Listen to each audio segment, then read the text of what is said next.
అందరికీ నమస్కారం. ఏదైతే అమరావతిలో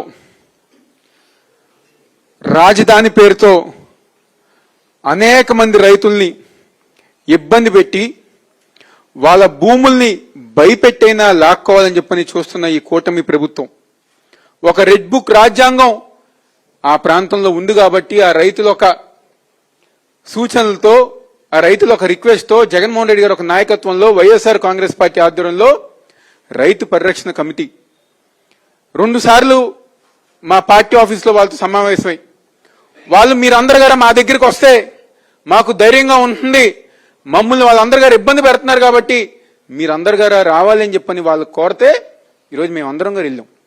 మేమేమి మనుషులను పోజేసుకుని వెళ్ళా, మా కార్యకర్తలను పోజేసుకుని వెళ్ళా.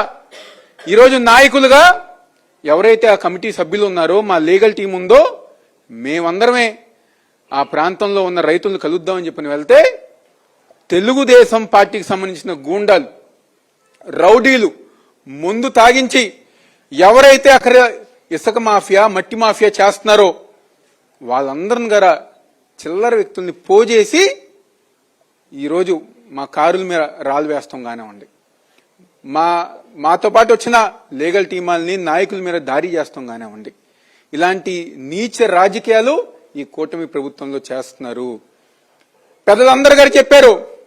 ఒక్క విషయం చంద్రబాబు నాయుడు కానివ్వండి, నారా లోకేష్ కానివ్వండి, మీరు ఇలాంటి దాడులు ఎన్ని చేసినా లేకపోతే భయపెట్టాలని చెప్పి చూసినా వైఎస్ఆర్ కాంగ్రెస్ పార్టీ జగన్మోహన్ రెడ్డి గారి ఒక నాయకత్వంలో ఏదైతే ఈ యొక్క రైతు పరిరక్షణ కమిటీ సభ్యులు ఉన్నామో ప్రతి ఒక్కరం గారా అమరావతి రైతులకి అండగా ఉంటాం. వాళ్ళకి జరుగుతున్న అన్యాయం మొత్తం గారా ఈ రాష్ట్ర ప్రజానికం ముందు, ఈ దేశ ప్రజానికం ముందు నిలబెట్టే బాధ్యత మేము తీసుకుంటాం. రైతులు ఎవ్వరు గారా ఆలోచించాల్సిన అవసరం లేదు, భయపడాల్సిన అవసరం లేదు.